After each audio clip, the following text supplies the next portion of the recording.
See, yeah, I'm still learning this. It's important in life. You're always learning. It's important. So Jarrett ends up as the first piece of I saw that. I was like, well, guess I'm running this now. Damn. No. But apparently, actually, we can start with a double sacking this morning. Oh, I only know of one. Yeah, and this comes courtesy of BAM. So let me double check this really quickly. Oh. So let's check. Yep. It is two. It is two. Yeah, you had to. Man, they had to. So for those who are wondering what in the wide world of sports we're talking about, it is first off in the very early morning hours here in Atlanta. By the way, John here, Jarrett there, soccer down here, bases dropped. Hi, it's a Tuesday, and Tuesday thoughts are having to go with Sackings, and it appeared before we came on the air that Scotty Too Hottie, Scott Parker, was going to be the only manager that was going to be looking for work this morning. That is not the case. Dundee United, Jarrett, sacked Jack Ross. And so I guess they lost 9-0. It's Celtics' biggest away win in their club's history since the late 1800s. They haven't been the same since Tam Courts, man. You had to. You can't lose 9-0 and keep your job. And that apparently is the double trouble here. So Scott Parker loses 9-0. He's out of work. Jack Ross loses 9-0. He's out of work. And why is Ralph Hasenhüttl still employed? Man, I don't even know. That's a question for Southampton fans, by the way. So, but no, Scott Parker. Now, let's kind of run through Bournemouth here a little bit. Scott Parker, 14 months on the job. By the way, I guess this is our opening kickoff brought to us by our friends at Kickoff Coffee, kickoffcoffeeco.com. And you can follow them along at Kickoff Coffee CO, Facebook and Twitter, and on Instagram. And you use the code Soccer Down Here 15, you get 15% off of your coffee. They in turn take 10% reinvest in youth games. So there you go. All right, so 55 games, 14 months. Bam's having a great day because Jack Ross isn't his problem anymore. I respect that. Take that pettiness and just cling on to it, bud. 28. It will power you, I promise. Yes, 28-14 and 3 in 55 matches. So Scott Parker won 51% of his game. And so Maxim Deming, or Maxim, depending on which version of Maxim you follow, in his statement, I'd like to place on record my gratitude to Scott and his team for their efforts during their time with us. Our promotion back to the Premier League last season under his tenure will always be remembered as one of the most successful seasons in our history. However, in order for us to keep progressing as a team and a club as a whole, it is unconditional that we are aligned in our strategy to run the club sustainably. We must also show belief in and respect for one another. So he says that. Maxim Deming says that. In his last interview after losing 9-0, Scott Parker said that Bournemouth was under-equipped. Quote, "It's the toughest day as a player, certainly as a coach, the toughest and most painful day I've experienced for sure. It goes without saying. It's a real humbling experience." Then don't say it. Yeah. It goes without saying it's a real humbling experience, and one which was pretty shell-shocking really in the sense of the result, and it probably could have been 10 because there was no reason for them to have how many added minutes? 6. After it was 9-0 and you're up 9, they decide to add 6 minutes. So Parker says, "I'm probably not surprised so much, to be honest with you, in the sense of the levels we're playing against here, and the quality is just far greater than what we have in this present moment in time at our disposal." And skipping down, but at this present moment in time, I feel sorry for the fans. I feel sorry for the players, to be honest with you, because at the moment, we are just a bit under-equipped at this level from where we have come from. Did that piss off the board and get Parker fired? Could he have stayed if he had just done the old college try soundbite and kept going, do you think? Maybe.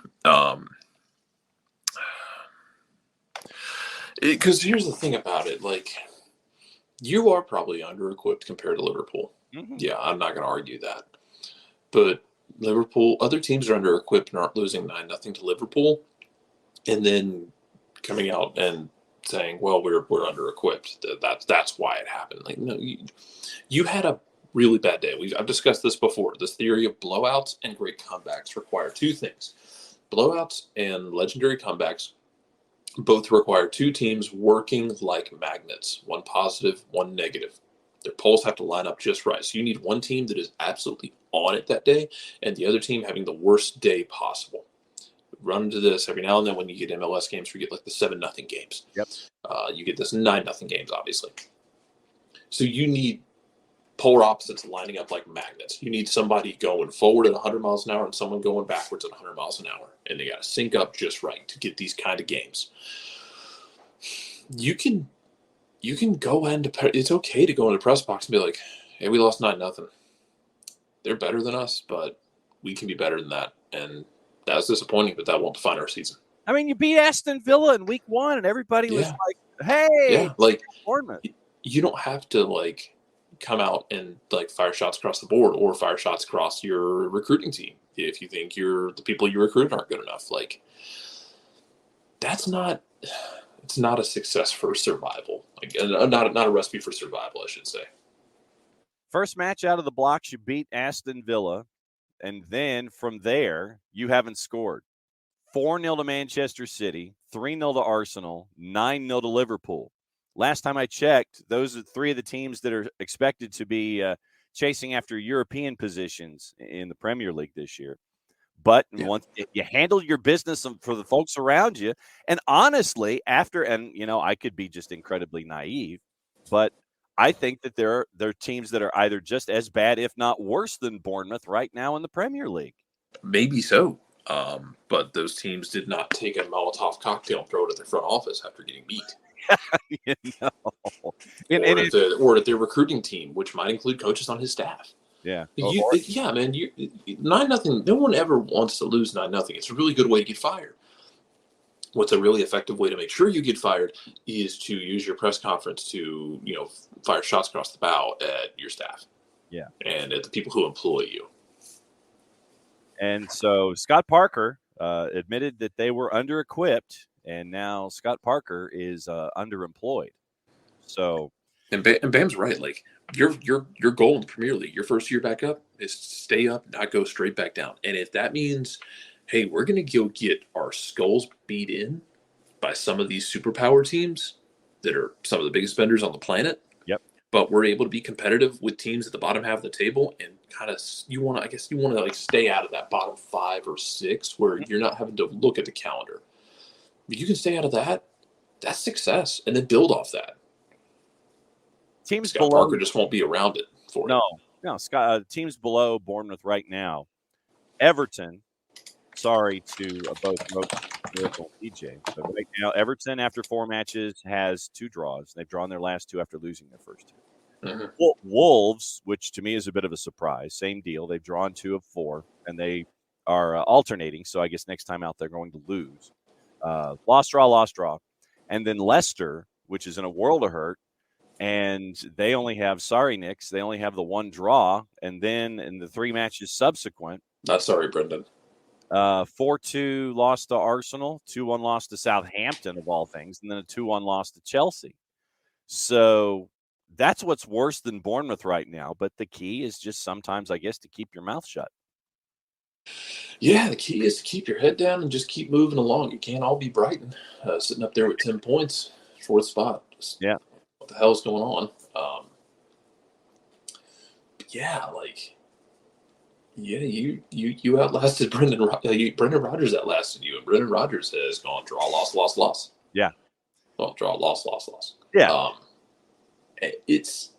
I'll be interested to see what's Bournemouth do here. Do you go get one of your English standby managers who's going to take all the fun out of it? Here comes Big Sam. I can see it now. It's the gravy train coming down the track to like, hey, we just need to stay up. We just don't want to go back down. Just keep us up. I don't care how you do it. Keep us up. See if we can survive and send like Nottingham Forest back down instead. But Nottingham Forest with Steve Cooper, I mean, get this.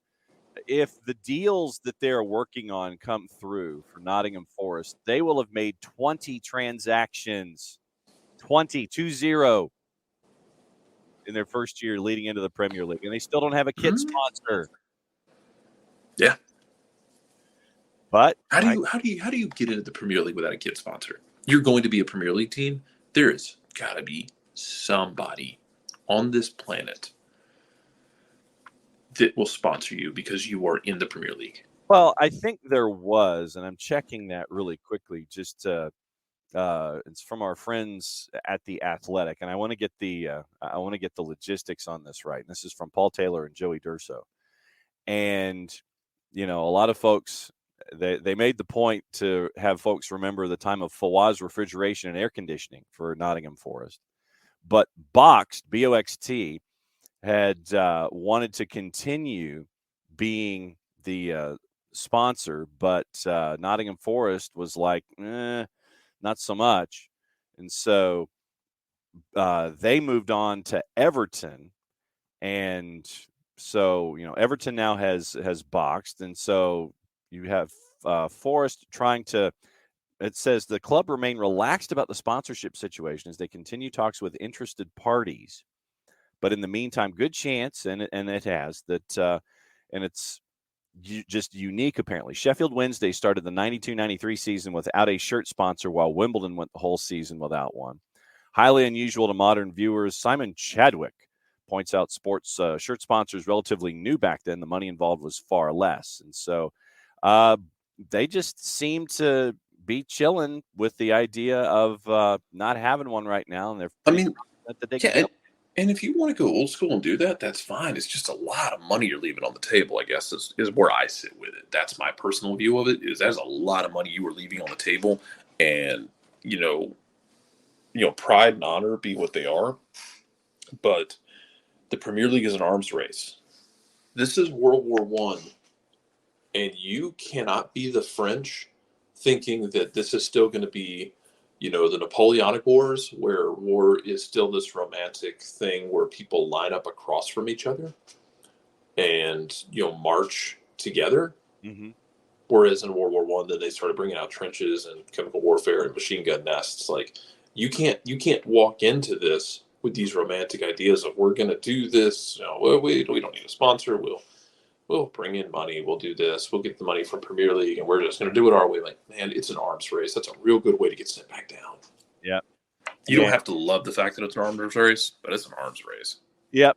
And Bournemouth has had to go through it before because they had a gambling-related sponsor, M88, back in 1920.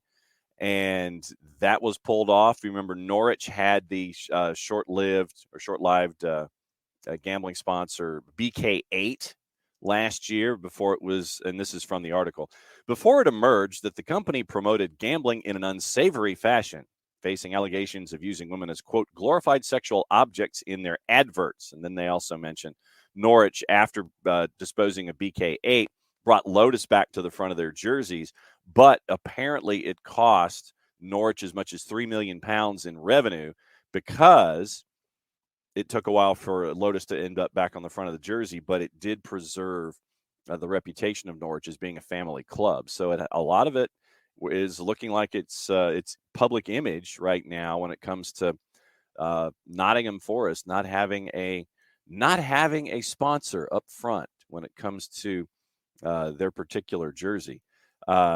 Box disclosed that Forest turned down a multi-million-pound offer to continue their sponsorship with the Boiler Company ahead of this season. They were the main sponsors starting back in April 2021, extended for 21-22. So, yeah, so that's where you are right now in the arms race and trying to. And I think you're right. I think that when you're talking about Nottingham Forest, it looks like they're investing their television money into their product and hoping that they don't get relegated so they don't have the massive sell-off after 1 year. So that's still 20 people come in. That's like changing schools when you're a kid. Yeah. Will says, by the way, the Franco-Prussian. Franco-Prussian's a more recent war. To be fair, the Napoleonic Wars were fought like that, but the Franco-Prussian War is a much better example. Thank you, Will. Wow. That's he's absolutely right. Yeah. I don't know why my mind instantly went to Napoleonic. Probably just, another battle upon which the French had a bad time. Yeah. That's fine. Exactly. It's a long list of things after 19th century France just decided, hey, we're going to pick up some really rough ones. Yes. Because before that, France was very high on the list of not to be screwed with. Yes. So other things that I wanted to bring up while you were here this morning, and I know sadly we kind of seem to be turning this into center refs down here or pro down here. But yesterday the NWSL admitted an oopsie. The only reason it's ever pro down here is because pro keeps putting their foot in it. Yeah.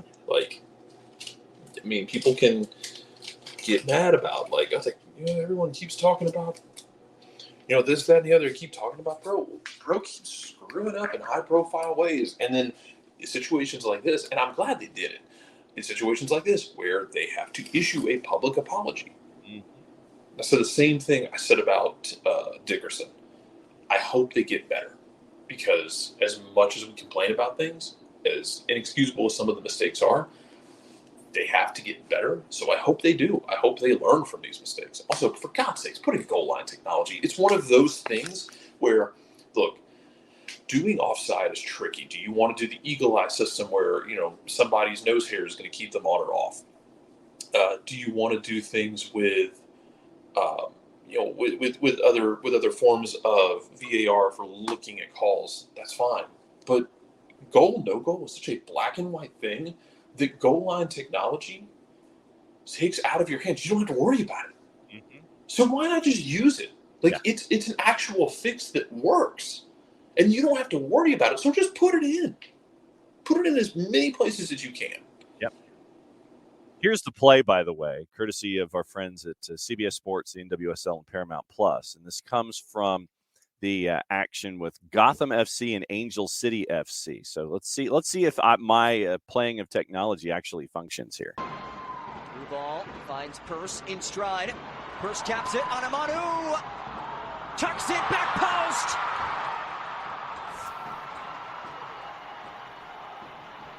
Still waiting for the official indication.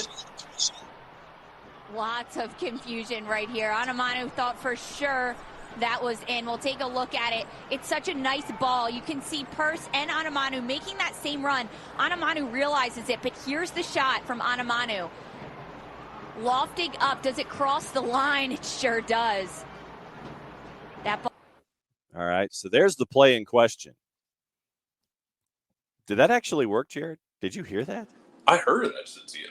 No. I just went with audio, because to upload video, it would have taken far too much space and far too much time to try to get something done. But now that was the play in question from Gotham and Angel City. And so Pro comes out with a statement yesterday afternoon. And once again, I will put out the siren song for right. Yeah, it's so I will put out the siren call for Bart Keeler on Thursday. So we'll see what happens here. But here's the Pro statement. During the National Women's Soccer League match between NJNY Gotham FC and Angel City FC on August 28, an egregious officiating error was made in the 12th minute when a goal was incorrectly not awarded to NJNY Gotham FC after the ball had crossed the goal line between the goal posts. The match officials misjudged where the ball had crossed the goal line, wrongly awarded a corner kick to NJNY Gotham FC. The officials involved in this error have been removed from their next Pro assignment, or assignments, as it says in parentheses. So that was how Pro reacted to not having VAR, a decision being made in an NWSL game. Now to the flip side of things, and this is the heavily abbreviated audio version of Pat Noonan, as I'm sure he is anticipating getting an envelope with maybe a folder in it that might have a paragraph or two from Major League Soccer from the office in New York City. So, Jarrett, here's like 50 seconds of about 2.5 minutes from Pat Noonan, and this is the edited bleeped version of what Pat Noonan was asked after Hell is Real that finished in a 2-2 draw. People are very interested in the first Columbus goal. Yeah. Do you have an opinion? Obviously, a lot happened. They're interested because it's clear. That's why they're interested, is because this has happened to a point now where it's an embarrassment in our league. It's not just us. I will continue to say that. But it is a huge problem that guys that put in that much continue to get punished by just really, really poor officiating across the board. And the reasons you get for, the offside goal, the checkpoint's different than what they see in Atlanta. How can the checkpoint be different? How do you not have that view, or how can you not just look at it and say, I should check this? This is something that doesn't look right. But again, that's the norm. That's Pat Noonan, the abbreviated version, because if you go to the FC Cincinnati post-match comments, it's about 2.5 minutes. That was edited down to about 45 or 50 seconds. And that's the greatest hits, as I'm fairly certain he's going to be getting an envelope from the league office in New York City. The discussion that was brought up having to do with Pat Noonan says it's the norm. And that is where folks are having the disagreement with Pat. Yeah, you're getting into hyperbole there. Like, there have been mistakes. There have also been instances where Pro gets it exactly right. Or VAR gets it exactly right, where Pro misses something because, as we've discussed, the game is fast as hell. Mm-hmm. And you get so many of these players and teams that, and Joseph was chief among them for so long, that love to play on the edge. And sometimes that's playing offside and being played back onside by the play of the ball. But it's not always, it's not every single time that it's awful. Now, I'll tell you who's really happy right now is Columbus, because that's 2 straight games where Columbus has benefited from close calls. So Caleb Porter's got to be feeling good about life. Yep. And, sometimes you need escapes like that if you're going to continue to chase after playoff spots. And Michael Hedge is like Death and Taxes pro gonna pro. And the thing about officials is that they're like offensive linemen in football, where we only really talk about them if they're very, very good or they're very, very bad. And right now there seem to be more incidents of the latter that, and this is across the board, sadly, where you've got what happened in Hell is Real, what happened in the NWSL. But once again, I will maintain that we have to continue to talk about them and give credit at the same time when officials have good matches, when they're even-handed in their distribution, when they understand what their rhythm is, and they don't fluctuate and sit there and call it one way, then have whiplash and all these kinds of things. When you have refs that are consistent, I think that should be focused on just as much as when refs are inconsistent. Sadly, when they're inconsistent and you have moments like we've had recently that could change seasons, could change positioning, could impact playoff races, that's when I think we have to be just as loud, if not louder, about how things are where pro is concerned. Yeah, and I don't disagree. And that's the thing is, I don't think it's a thing. And Emilio, I see your comment about it, like your point about it, like it's not out of line. I feel like it's not a matter of frequency, but it's, for me personally, the way I'm seeing it, it's a matter of like worst possible time for y'all to spit the bit. Like, they'll get stuff right when it's not, it's generally like not a big deal, but it feels like, and this is just kind of part of like pro, I think, just going through some pains this year, especially. It feels like everyone they get wrong is like cripplingly bad to get wrong. Like, you've impacted playoff races, which you did last year on decision day, when you got something so egregiously wrong, they had to come out and make a statement right after decision day, and you knocked a team out of the playoffs with a bad call. Mm-hmm. So I mean, it's not every single game, but it's But it's enough games for it to matter. Yeah, and it feels like it's the same thing with, like, if you have an infielder in baseball who's not a great fielder and you put him in for this inning because you want his bat up next inning, guess what? He's probably going to get 2 ground balls or 2 line drives or 2 short hops or two weird fly balls, or like, the ball is going to find you. The moment's going to find you, and it seems to always find Pro at the worst possible moment. I don't blame Noonan for being upset. No.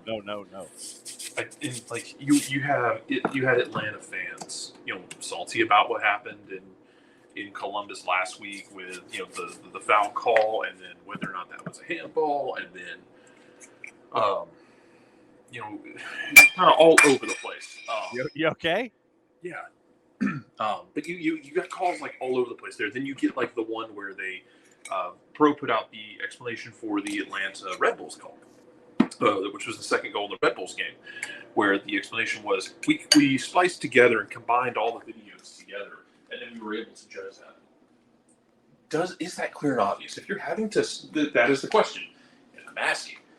If you're having to splice different clips together and try and match the time codes, does that make it clear and obvious? Yeah, that to me is the other element in all of this, and where, if you're going to do it, put a time limit on it. Give yourself 90 seconds, 2 minutes, because if you're having to manufacture and piece together something Zapruder-esque to come up with a decision, that to me means you're taking too long and it's not clear and obvious. And if those two factors are there, then for me, the original call has to stand regardless of what it is, because it looks like you're fishing at that point. You're trying to find something at that point. You can't have that if you're trying to sit there and have a standard when it comes to officiating. You can't be looking for something. You can't be continuing to search. You can try to find something, but I think there's a difference between trying to find something and looking for something. And when you go 4.5 minutes, that's trying to find something. And Shooter, to your point, because I know you're feeling it this year as well with the Bruce fatigue. Yeah, I'll make it clear that, like, for Atlanta's sake, officiating mistakes aren't the reason Atlanta's in bad shape. They got injuries and underperformances all over the place. So it's certainly not the refs. I just expect better of officials when you're trying to be a top-flight league. Yeah. And especially when you have video assistant reviews and you're still getting things possibly wrong. Like, that's for me, that's my biggest issue is, like, you've got chances to look at stuff again and you're still not getting stuff right. That's for me, that's where I get cross about it. But, I mean, and yeah, Michael's right. I mean, they did affect a playoff team last year. The Galaxy got left out due to a refereeing error at the end of the year, which is why when we went into this year, Jason talked about if they don't get in, Greg Vandy's got to be on the hot seat. Like, they should have been a playoff team last year. Yeah. They got screwed at the end of the season by an admitted officiating error. Now, did they play themselves into a tight situation? Absolutely. They did enough on the last day to get in because of results around them. And mistakes by people in the middle kept them out of the playoffs when they have done enough to get in. That part is completely unacceptable. Now, the Gotham thing is just going to be a different animal because it's NWSL versus MLS. How much is NWSL going to invest in that side of things with how much you're willing to spend on VAR or on technology, that sort of thing. And that to me is another element in this, where if you wish to take yourself professionally, if you want to treat yourself as a professional league, with all of these new franchises coming in, with all of these fantastic crowds coming in, where you're north of 27,000 for a soccer match in the NWSL, yet you don't have video assistant referee. You don't have VAR. How do you not have VAR if you want to take yourself seriously in this day and age? Well, the most egregious one to me still is the fact that last year with the qualifiers for the World Cup, with the European qualifiers, I remember watching the Dutch right after Frank de Boer got the job, and they went to play a European qualifier where they drew. I think it was like Turkey or somebody they drew, and there was a ball that like blatantly crossed the line, wasn't given, and they're like, "Oh, well, they don't have VAR or goal line technology in this one. They have it in some UEFA qualifiers, but not all of them." Yeah. What the smoking hell And CONCACAF, same way. How do you have either have VAR and goal line at all your games or at none of them? Right. You look like a U12 tournament, a bunch of children. It's just wildly unprofessional and unnecessary. And why do that to yourself? Why are you going to be so damn dumb? Yeah. Jesus. But yeah. Ultimately, we'll bring back. I've seen the clip on it. Somebody posted I forget the name of the account that looks at offside and argued that it's a lot closer than it looks because of the angles.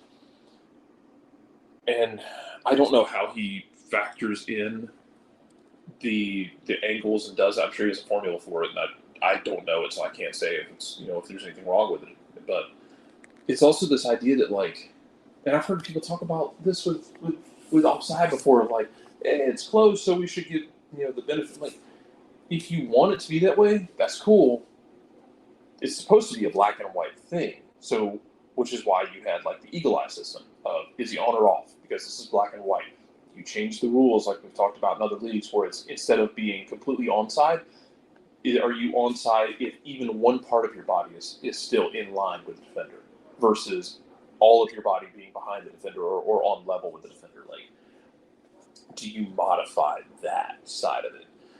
It's something that I'm wondering if we do see more leagues looking at it to try and see if they can amend how that's done. But yeah, those moments always just seem to find your officials, especially when they are in the quagmire of getting yelled at constantly. And they're already under scrutiny because of the way things have gone the last few weeks in MLS, and now they're going to be under more scrutiny. I mean, you go into, you had a deluge, 5 handballs last week that were called or were not called, and so everybody was already keeping a close eye. And of course, when everyone's keeping a close eye, that's when weird stuff happens. Yep. Bernd is in this morning. Hello, Bernd. Good to see you. Bernd says, I haven't watched enough Atlanta games this season to opine on this, but in the games I saw, Atlanta seemed to be getting the better of the calls. The times when it was bad was when we had Barco and Pitti. Something with these two guys set the American referees off. Things went bonkers most games with the refereeing. Yeah, and throw Remedi in there, too. Remedi always picked up a lot of fouls. I think he led the league in fouls last year in San Jose. I don't know what it was, man. I mean, those guys they were magnets for contact. They beat you on the dribble. They try and get past you, and then you pull them down. Atlanta's not the only one who deals with that. And it's an issue, around the league. And because you have guys like Reynoso or Zelarayan or Pozuelo, and Cucho and Zelarayan now. Yeah, but those really, really effective skill players that you just can't give them time of the ball. Because I saw a comment about Ricky Puig's pass of the week because, oh my God, if you haven't seen it yet, where he pulls it down, half turns and fires a 40-yard ball on a dot. Yeah, splitting lines. But the comment was I think it was from one of the MLS writers about whoever the defender was, next time we'll just run right through him and not let him make that play. It's yeah, that's what we're used to seeing, because you let guys like that sit on the ball and pick out a pass. We've seen Marcelino Moreno do it at times where, Moreno can be frustrating to people in Atlanta because it can be sloppy, but then he's going to pull a ball out of his back pocket that 1% of the world can hit. And you give guys time on the ball, they're going to beat you. They're going to hit that, and so I don't doubt that you're going to see more of that throughout the rest of the regular season and then in the playoffs. And you'll see it with LAFC with, don't let a guy like Bayless sit on the ball. They'll try and foul him off the ball. They'll do it to Hani Mukhtar in Nashville. You can mark Hani Mukhtar out of the game. You can try and limit what Nashville can do. Yeah, guys just get beat up. The skill players, they're going to take a lot of abuse in this league because that's how you can deal with them, and that's how the league has always dealt with them. Will says, all I'm saying, this is a bit of a chain here. So Will says, all I'm saying is if they didn't F up in Columbus, Atlanta United 7th at 35 points with 9 wins above the line and on a winning streak. Emilio adds what happened in Miami in April as another oopsie. And Will comes back and says, Miami was bad, but turned the Columbus match into a win. 2 more points to get to 35. Columbus drops one to drop to 35. Atlanta's would have 9 wins, Columbus would have 8, and wins are the first tiebreaker. So that's your quick math from Will, just using the Columbus match, not even looking at what didn't happen in Miami, and where apparently Brooke Glennon's now a diver. Well, and yeah, we can ramp on that one too, because I'll ramp on that one about the Columbus game, because life is a lot simpler if you ever watch the MLS Instant Replay show. They should be coming out today probably. If you just make peace with the fact that it's entertainment and not meant to be taken seriously, and it's just like point counterpoint, life is a lot simpler if you just realize that that's what it is. Yeah. It's not meant to be taken seriously. Because you have that whole conversation back in the Miami one where Brooks Lennon is labeled diver because they said he goes down easy, and then you have the push in the box on Almada in the Columbus game. Yeah. And their comment was, "You got to go down if you want that call." Like, well, which one is it? Which way? How do you want guys to play it? Because we do this whole thing, and it's not just them. It is all over the place. We do this whole thing of like, well, he didn't keep his feet, but when guys try and keep their feet, they'll play through contact, and then we sit there and like, well, you got to go down if you want that call. Like, how do you want it done? Yes. Do you want people to play through contact and be tough, or do you want people to try and find the penalties when they think they can get them? Find a middle ground there. But again, if you look at it as just a point counterpoint entertainment segment like an airplane, life's a lot easier to deal with. Just don't get upset about it. Let them crash. Burnt. Don't take it as I shouldn't say don't get upset about it. Don't take it as gospel. Yeah, don't take it as something that you should be adhering to as a be-all, end-all opinion. Burnt says, Marcy fights through all the fouls, so there isn't much debate about persistent infringement. Amada plays and thinks so fast they can't foul him. Barco and Pitti played for the foul call, which never came. I feel like it came at times, but then, you didn't get persistent infringement call a lot. And then a lot of times, they would get fouled in the build-up, but not, on a breakaway to build-up. They get fouled, around the midfield line, where it's not going to be breaking up a counter, so you can kind of reach out and foul them, and you don't have to worry so much about, okay, we fouled him, okay, we're not going to be racking up yellows really quickly. You strategically pick your place to foul them. It's like, hey, Atlanta's going to get to see that tomorrow night with Philadelphia, or they've seen it with Red Bulls, teams that, as you try and break out against them, they're going to foul you because they're going to break up what you're doing, and they're going to spread those fouls around, and they're going to do it, they're smart about it. They're going to do it in a place where, hey, we're not fouling him on a break, so we won't pick up a yellow card here. We're just gonna, we're gonna grab this guy. We're gonna, hip check him off the ball. It's not gonna be egregious. It's not gonna be dangerous to his health. We're just gonna break up the play and keep them from trying to get numbers forward. And that is an interesting spot, though, that, Thiago Almada might be able to take advantage of, because, to Ernest's point, he plays so damn fast and thinks so damn fast. You need him to be on his game against a team like Philadelphia to break out against them. And so we'll be keeping an eye on that. Reminder, today is a busy day on the network. Tomorrow will be just as busy because of the 11 matches tomorrow. We are going to have the midweek whip around, patent pending trademark coming. And the 11 matches in hour number 1. So we'll go through all of that, plus all of your thoughts, and get you ready for Atlanta and Philly in Chester. Looking forward to hopefully having Dylan Butler on the network tomorrow to get his look at what's going on in the midweek and from the weekend. Later today, we'll have the USL programming coming up, the USL Championship and USL League One weeks in review, where shocking and surprising no one, League One is as crowded as it always is. Obviously, Prem and Proper will be up today as well. You've got matches in the Prem. We'll go over the news there, and the juice boxes there in the second hour of the show.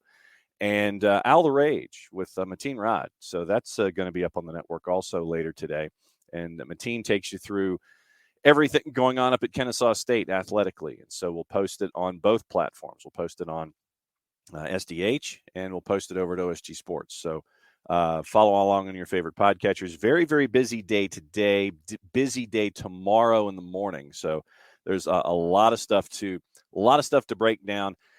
And Owl's giving me all sorts of anxiety because I was calling Georgia State the other night. At the same time, Georgia State's women were playing Kennesaw State's women. Like, I don't want to talk about this. I'm a backhand at this. Like, I'm emotionally invested in Kennesaw State Athletic because I gave them a bunch of money for a degree. Yep.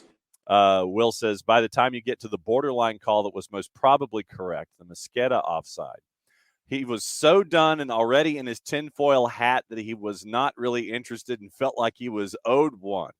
And where Emilio says life's a lot simpler if we score more goals and refs' errors would be less impactful. Will says you can only score goals that the refs allow. When they take away 3 in a match, it's frustrating. You ain't kidding, brother. Well, but you've got to do it more often than doing it that one time against Columbus. You put up 3 against the DC that doesn't really have a functioning defense. You got to do it. To Emilio's point, you got to do it more often. You can make your life a lot easier by doing it more often. And Atlanta generates a ton of key passes, but they cannot seem to put the ball consistently in the back of the net. Now, they've been doing it 1 to 2 goals a game. Well, you need more. According to BAM, going back to the lead story this morning about the pair of 9-0 defeats leading to managerial changes, after beating AZ Alkmaar at home 1-0, they were talking about giving Jack Ross an extension. Huh. That's a bad decision. Don't have to worry about it now. He's in for 71 days. And, so, yeah. And Alex Pacine, of course, linked to a photo of a smiling Big Sam on the Twitters as the savior for Bournemouth's season. Bournemouth's in hell, and I feel bad for them. Yes, definitely that. And going back through the comments this morning, and let's see, Alex Pacine, flashback to Aston Villa surviving a near relegation because of a 1 in a million eagle eye blind spot. Yeah, so I remember that moment with Aston Villa too. And but the biggest thing for me, and one of the reasons that I wanted to bring up the NWSL incident and the oopsie that came in the news dump was to be taken seriously. You've got to give yourself the best chance to navigate situations like that were there in that match with Gotham and Angel City. And for something that is as easy to spot on a television broadcast, you've got to have that backup plan or that co-parenting moment, whether it's VAR or what have you, where somebody sits there and it's like, okay, dude, that went over the line. That's a goal. That's not a corner. So you don't have these kinds of things. And that was why I wanted to bring up both the Noonan quote and the NWSL incident with the Pro News Dump, where Pro is incredibly proactive toward the NWSL officiating crew that didn't have VAR. But at the same time, when something happens in Major League Soccer, well, They did that a couple weeks ago. There was, I forget what it was. There was one in MLS where somebody made an egregious mistake, and then they came out and they had to make a statement, and they did the next Monday, which isn't as bad of a news dump as like when they drop it on Saturday morning. Yeah. I forget what the call was. I just remember they made the statement. I think it was the Seattle. It was the Seattle free kick situation. Yeah. Was I think at RSL or Sporting Kansas City that happened against, or Colorado or something like that, where like there was a foul, the defender just kind of tossed the ball back to try and slow things down. The Seattle player put the ball down, kicked it, and then ended up scoring a goal on it, where he shouldn't have been allowed to take it from there. Like the ref should have said, hey, put the ball back where it's supposed to be. But he never did. Guy goes, scores, game ends up impacting the game. They had to make a statement after that. Seattle, Colorado, yeah. Seattle, Colorado. Yeah. Like that one makes sense. So they have done it in the past when they have to with MLS. It's not as consistent, but they'll do it when if it's something that egregious. I think there are times where Pro absolutely tries to get out in front of it, in the right way. Other piece of news this morning that we kind of talked about a little bit before we came on the air. The Yankees are not going to be investing in AC Milan alongside Redbird Capital. How do you say Ajit in Italian? Financial Times, how Redbird closing in on the 1.2 billion euro acquisition of AC Milan per sources close to the matter. And Jerry Cardinal has the Yankees involved. Main Street Advisors are involved with LeBron James and Drake. Redbird could announce the presence of the new partners as early as Wednesday. That's the day the funder is expected to officially take control of Milan, acquiring shares from Elliott Management. So you now have Redbird, the Yankees, and Main Street going to buy AC Milan or investing in AC Milan.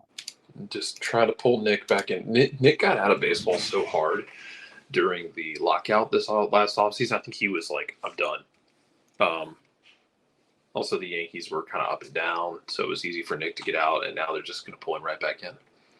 Redbird's stake in Fenway Sports Group is believed to. So Redbird also acquires a stake. All right, so let me see if I can get the math here.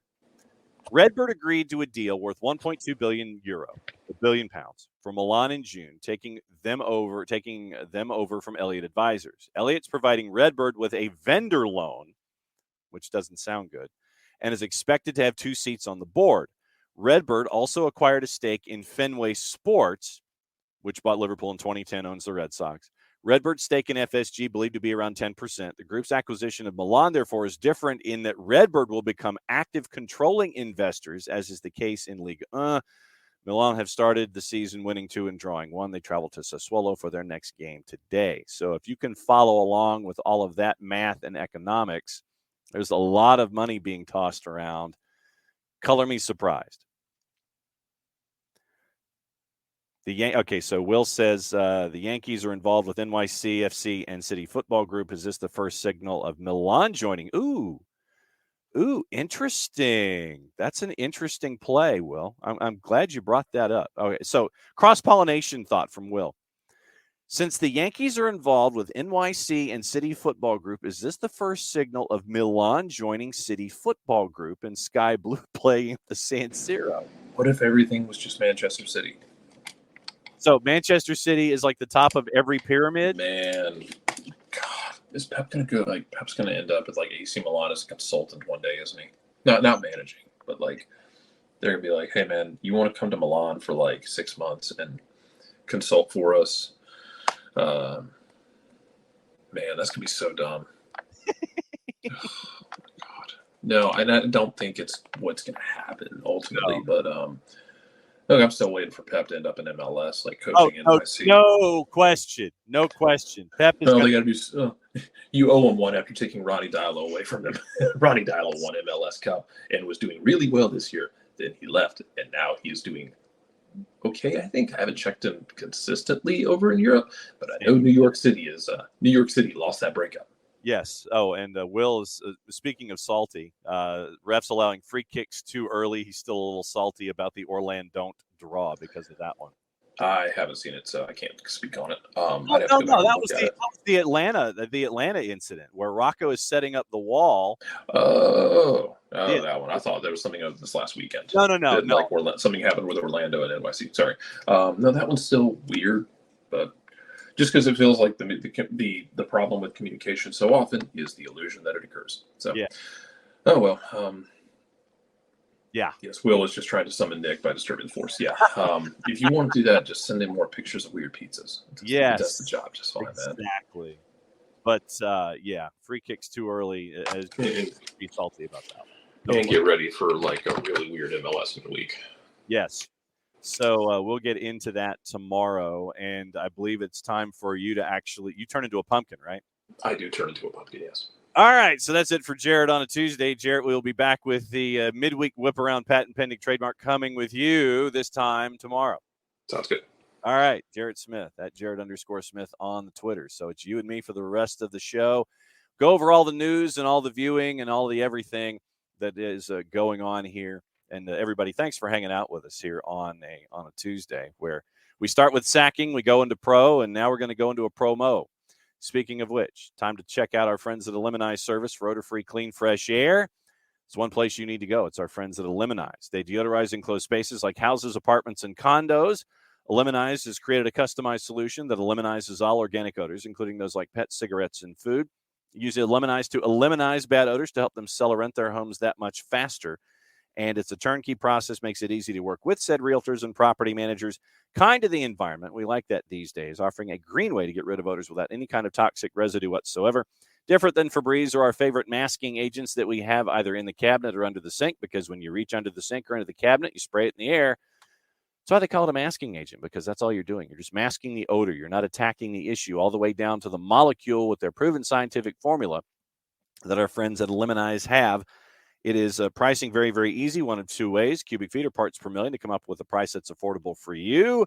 Offering results in 24 hours or less. If you have any questions, frequently asked or otherwise, one place you need to go, it's the website. Let me see if I can raise my finger high enough. There we go, eliminize.com. But do us a favor, go after the .com, go /Atlanta. So it's ELIMINIZE.com/Atlanta. Eliminize.com/Atlanta for odor-free, clean, fresh air. Eliminize Service, proud sponsors of everything SDH. All right, so let's take a tour of all of the news and the transfer rumors. So Manchester United has confirmed the agreement with Antony with Ajax in an £86 million deal. £86 million. So that is personal terms agreed to. Completed his medical at Carrington. Formal announcement expected soon, subject to international clearance. Expected to be registered midday Wednesday. To be available for the Premier League match at Leicester on Thursday. It's thought that unlikely, as his visa and work permit are yet to be sorted, so he could make his debut at Old Trafford on Sunday against Arsenal. So, Manchester United's most expensive signings. Antony, subject to completion, would be number 3. Paul Pogba back in 2016, £93.3 million. Lukaku from Everton, 2017 at 90. Antony would be 86. Harry Maguire, beat 2, 3, £80 million from Leicester in 2019. Jadon Sancho, $73 million from Borussia Dortmund back in 21. Casemiro this year for 70, and these include potential add-ons as well. So Antony reunites with Erik ten Hag in short order. So we'll see what happens there with Antony. Now, the latest with everything going on in transfers. Fernando Callas has a theory how Cristiano Ronaldo could theoretically move to Atletico Madrid because of a bizarre contract situation with Antoine Griezmann. So we'll keep that one in mind. David Moyes admits his transfer business might not yet be finished, despite having spent £175 million so far this summer. They dropped £52 million on Lucas Paqueta. That makes 8 signings in the window. Scamacca, Aguerd, Palmieri, Cornet, Kehrer, Areola, Downs, and now Paqueta. Now, he could also be in the need, meaning Moyes, for a central defender. Rumors Craig Dawson wants to go back to the Midlands, with Villa and Wolves being mentioned. Paqueta is the marquee signing of the season for him at West Ham. So we'll see what happens there. Liverpool is still in the market, according to Jurgen Klopp. Leicester manager Brendan Rodgers says his club are have to wait for confirmation as to whether Fofana is leaving the club or not before they press ahead before trying to bring players in. You won't have much time to do that. Bologna interested in signing Watford center back William Troost Ekong, according to Sky Italia. The 28-year-old former Udinese player has made just one championship appearance so far this season, won an EFL Cup. 3 years left on his Watford deal. Nigerian international with 62 caps. Let's see. Manchester City's Pep Guardiola. This is the 7th anniversary of, Kevin De Bruyne has been with Manchester City for 7 seasons. So Pep Guardiola was asked to reflect on it. He says, it's a really good signing for Manchester City. He's done brilliantly since he signed. Before he came here, I knew him from Germany. I suffered from him when I was at Bayern and he was at Wolfsburg, and I like how he performed in this time. And also you have Eddie Howe anticipating he's not expecting to be too busy the remaining days of the transfer window.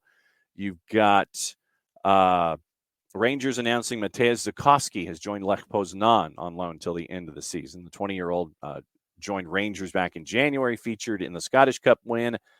And let's see, Steven Gerrard admits Aston Villa working hard behind the scenes to bring 1 or 2 players in before the deadline on Thursday. We'll keep an eye on that. Looks like Spurs are rumored to be in line for Carrasco, perhaps before the deadline. Lower divisions, you've got Swansea completing a loan signing from West Ham. Callum Hudson-Odoi has completed his loan move from Chelsea to Bayer Leverkusen for the 22-23 season, so he will be in Germany. Going into the papers, let's see if we have anything out of the papers this morning. One of those players, once again, avoiding what we see in the 3 and the 4 letter newspapers. Let's see what we have online. The Independent, Jorge Mendes making a last attempt to get Ronaldo to Champions League football. Loan option to either Napoli or Sporting, now among the few remaining options. Chelsea in negotiations with Ajax over a loan for Hakim Ziyech. The London club set to pay a significant portion of his wages. According to The Athletic, Christian Pulisic set to stay at Chelsea this season. Manchester United have rebuffed West Ham and Crystal Palace approaches for Aaron Wan-Bissaka. Liverpool defender Sepp Vandenberg is set to join Schalke on loan this year. Daily Telegraph, Chelsea remains hopeful of lowering Pierre-Emerick Aubameyang's demands in time to sign him, even though the deal has been complicated by an attack on the Barcelona striker. Tottenham are in talks to sign Yannick Carrasco from Atletico Madrid. We talked about that briefly. Southampton have had a 25 million euro or a 21.4 million pound bid rejected by PSV for Cody Gakpo. Cody Gakpo has been chased after by a lot of folks in this window. Manchester United unlikely to make any more signings this window once they complete the move to bring in Antony and the arrival of Martin Dubravka from Newcastle United. And Daily Star, Cristiano Ronaldo's national emergency. Jorge Mendes reportedly reopened talks with Chelsea as the Manchester United star is seeking a last gasp exit from Old Trafford. Neil Warnock prepared to come out of retirement should Sunderland offer him the manager's job. Alex Neil went to Stoke. That created the opening at Sunderland. So we're trying to figure out what the opening at Sunderland is going to be. Daily Mirror, Cristiano Ronaldo's teammates, according to the Daily Mirror, apparently celebrated when they learned he wanted to leave this summer. Barcelona, Manchester United reportedly in discussions over a swap deal that would take Serginho Dest to Old Trafford. Aaron Wan-Bissaka going the other way. We'll keep an eye on that. Daily Express, Arsenal and Newcastle on alert as Real Madrid's Marco Asensio has reportedly been offered to Premier League clubs. Leeds transfer for Hee-Chan Huang is not progressing as the club will not sell Jack Harrison to Newcastle to fund the deal for the Wolves forward. Manchester United thinks Marcus Rashford can step up and replace Cristiano Ronaldo as a central striker if he ends up leaving, according to reports, he meaning Cristiano Ronaldo. PSG are monitoring N'Golo Kante's contract situation after Thomas Tuchel plunged the World Cup winner's long-term Chelsea future into uncertainty. So PSG keeping an eye on N'Golo Kante. Crystal Palace have made a bid of around £27 million for Conor Gallagher after intensifying efforts to re-sign him from Chelsea. We all know the impact that Conor Gallagher had last year at Crystal Palace. Manchester Evening News, Manchester United scouting Celtic midfielder Matt O'Reilly only 8 months after his transfer from MK Dons.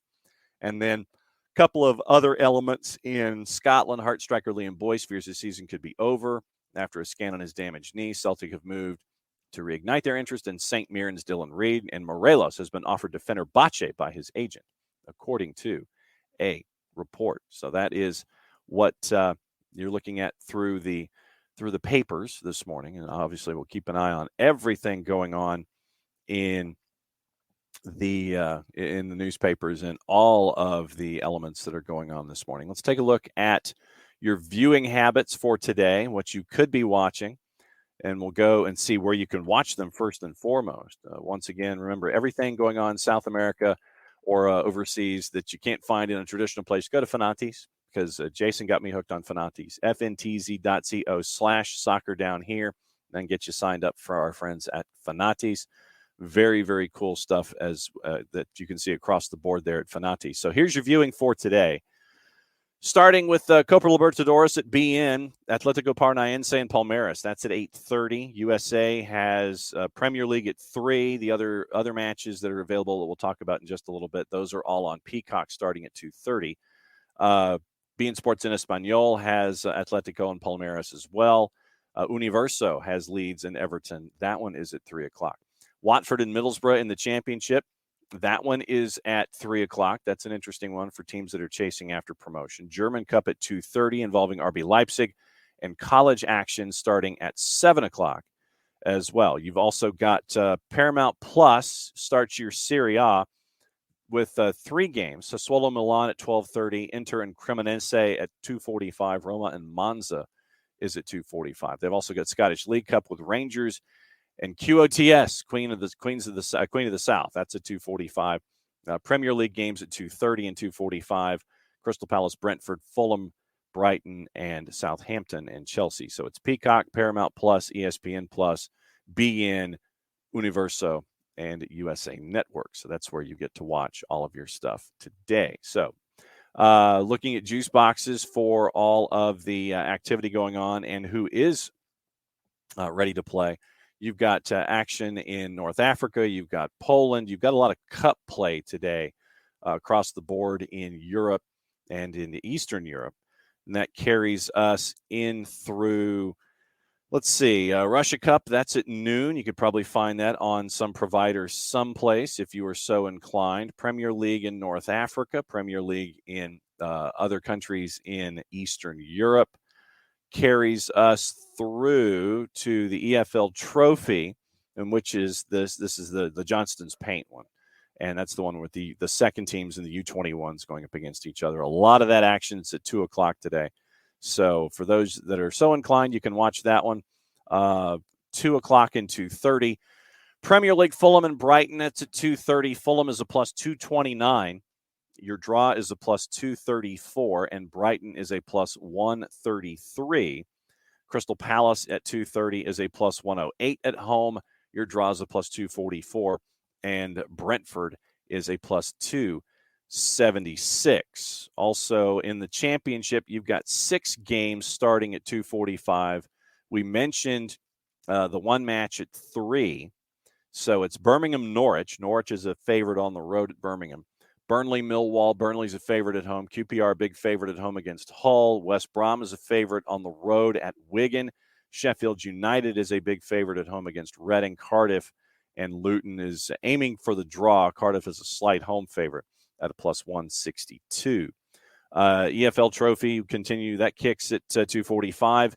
England in the National League. Wrexham and Gateshead. And did you see where Ryan Reynolds and Rob McElhenney followed up the particular tweets of Ryan Reynolds expressing displeasure about not being able to stream Wrexham games for folks that are interested in it because the National League apparently doesn't have any kind of a streaming deal. And so Wrexham and Ryan Reynolds and Rob McElhenney, what they want to do is they want to put Wrexham games out for stream. And the National League doesn't have a deal. And apparently the two of them are like rams on a mountainside right now trying to figure out how to get it done because the owners of Wrexham want to have a streaming deal, and the National League's like, huh? Allegedly. So we'll see what happens there. And by the way, Wrexham, big favorite at home in the National League with Gateshead coming to town at a plus 563. And just so we know, so we're going to be keeping track of all of this. Wrexham right now is in the final playoff spot.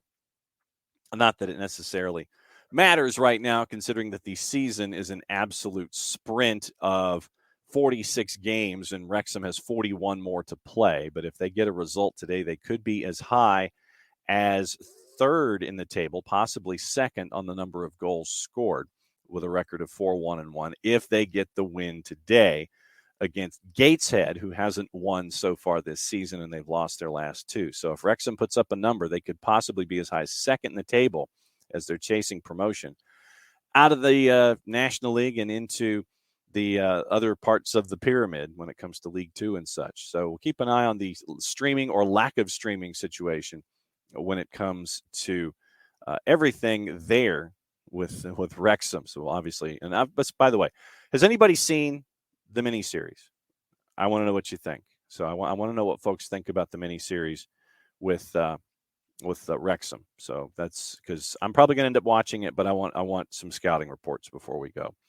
Also, you've got Southampton and Chelsea at 2:45. Obviously, Chelsea a big favorite as we continue to roll through the time.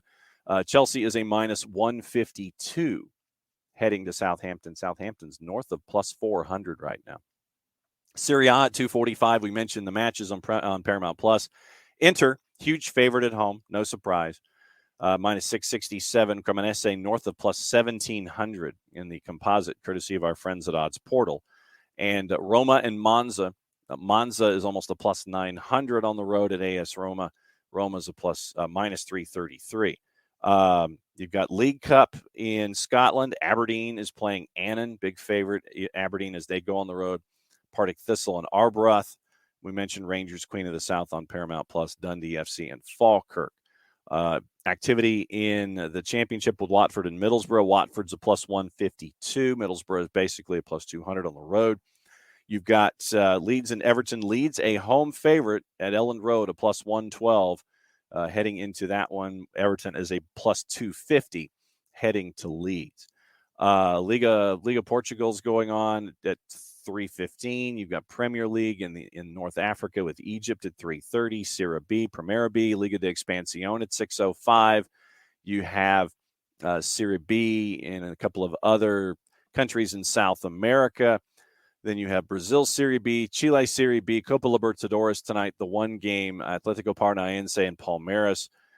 Palmeiras on the road is a favorite at plus 117. Atletico is a plus 276 and plus 206 for your draw. Then it wraps up with the Liga de Expansión at 10:05, Sonora and Atletico La Paz. And Sonora is a minus 112 at home with Atletico La Paz at a plus 318. Okay. A couple of thoughts from BAM. Let's go back to Jason Nix. The front office is more to blame for Leicester. Shake your head. St. Johnston set to sign Nicky Clark from Dundee United. Final 3 quarterfinals of the Australian Cup are on at 5 a.m. tomorrow Atlanta time. We're going to need some updates on those, BAM. Adelaide United, Brisbane Roar. Actually, tell you what, let's go ahead and see what the juice boxes are for that. So let me scan forward here, and we'll get into the juice boxes for the Australia Cup. So Adelaide United, a plus 133 at home against Brisbane Roar. Brisbane Roar is basically a plus 190. MacArthur is a plus 119 hosting Wellington Phoenix, who are north of plus 200. Oakley Cannons, big dog at home as Sydney at 5:30 tomorrow morning. Our time here, since we're based in Atlanta, is a minus 312. So there's your juice boxes for those three.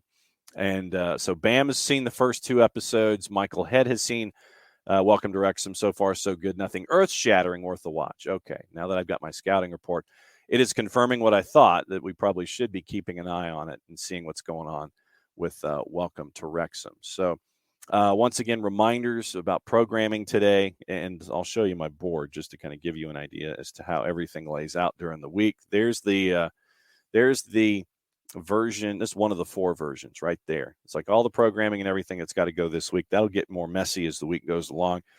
Later today, it is a USL League One show, week in review. USL Championship show. That'll be up later today.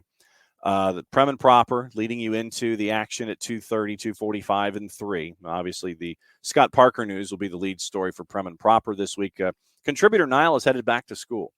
So he is on an availability basis when it comes to Golden Niles and Rotten Niles. So he's back at university. And so anytime that he wants to contribute Golden Niles and Rotten Niles, he can. But man's got to focus on his stories. He's got to focus on his books. He's got to focus on his grades. So right now, that's where Contributor Niall is. He's back at school. And it's great to have his input. And he has the open door policy when it comes to anything there. And we also have Al the Rage, your Kennesaw State program with Mateen Rod. That is going to be up later this afternoon as well. Probably be up almost close to noon, actually. So everything you need to know about Kennesaw State athletics from Mateen Rod's point of view, that's going to be up on the network as well. So Al the Rage, USL League One, USL Championship, and Prem and Proper. Those will be up later today, as well as this program where we got to vent a lot about got to vent about VAR, got to vent about Pro, and I think that it's important for us to continue to do so. You know, like I said, I think it's just as important for us to talk about when there are good matches for officials, just as much as there are when we have really poor performances, to we can address what's wrong and hopefully lean opinions toward, fixing things to where everything is where it should be and everybody's going forward as one, as the United States is trying to make itself a top 10 league in the world in both men's and women's soccer. So I think it's just important to continue to talk about. Yes, I know Pro's going to Pro, and But I think that if we stop talking about it, then it lets them continue to be unfettered and unchecked. And so I think that that's why it's important when we have these situations where we can continue to talk about it and continue to remind folks about what's going on. To be better, we've got to continue to talk about it and talk it through. So that's where my thoughts are. So I know it might sound a little tiring sometimes when we're talking about pro and what's wrong with that particular aspect. But I think that if you want to improve things, then you got to talk it through and make sure that everything is out in the sunshine. You can't just ignore it because it will continue to go the way that it has been. Bam with the triple header, to put it in MLS USL terms, Oakley Cannons and Sydney's like Union Omaha and Galaxy. Okay. So, yeah, that was a big number, Bam. And so Oakley Cannons and Sydney, not a surprise that it would be like a League One versus MLS bunch. So that's where that one is. Okay, so we've got that. Talked about the programming, talked about everything else. And so I think that is going to be a show for today. Reminder, when we come back tomorrow, Dylan Butler will be posted on the network, either live with us in his normal 10 o'clock slot, or sometimes when things get a little crazy, then he'll be with us on tape a little later in the day. But Weekend Whip Around is now in the midweek when you've got midweek games. We'll talk about all those games tomorrow. We'll talk about Atlanta, Philadelphia. We'll talk about a lot of stuff going on, all the news that's fit to print, and talk about here at SDH. Upside, a non-league 18 gets to play at home as per the rules of the tournament. So, okay, that's a bit of an equalizer for Oakley going up against Sydney. But once again, thanks to everybody who's hanging out with us, and thanks to Jarrett and Jason and Nick for hanging out here on the network on a daily basis. Could not do it without them, could not do it without you. And that's going to do it for Tuesday. So enjoy your Tuesday. A lot of stuff to watch. And I've got to go edit so we can have all these shows on the network coming up in very short order. So thanks again to everybody for hanging out with us on a Tuesday. And so that means that this happens next.